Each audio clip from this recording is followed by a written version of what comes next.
প্রতি বছর ঘুরে ঘুরে জুলাই আসবে, 5ই আগস্ট বৈষম্য বিরোধী ন্যায় দাবি নিয়ে যখন বাংলাদেশের মেধাবী উদীয়মান ছেলেগুলো রাস্তায় নেমেছিল, তাদের একটা আশা আকাঙ্ক্ষা নিয়ে যখন রাস্তায় এসেছিল, বৈষম্য দূর হবে, অন্যায় দূরীভূত হবে, ন্যায় প্রতিষ্ঠিত হবে।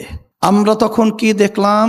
পাখির মতো এই বাংলাদেশের যারা নাকি দায়িত্ব পালন করেছিল প্রশাসন এবং যারা দেশ পরিচালনা করেছিল, তাদের নির্দেশে আমাদের বাংলাদেশের মানুষগুলোকে, আমাদের উদীয়মান ভবিষ্যৎ প্রজন্ম সন্তানগুলোকে, আমাদের হাফেজ আলেম ছেলেদেরকে, বিভিন্ন পর্যায়ের ছোট বাচ্চাদেরকেও তারা এই নির্মম হত্যাযজ্ঞ থেকে তারা কিন্তু ফেরে নাই।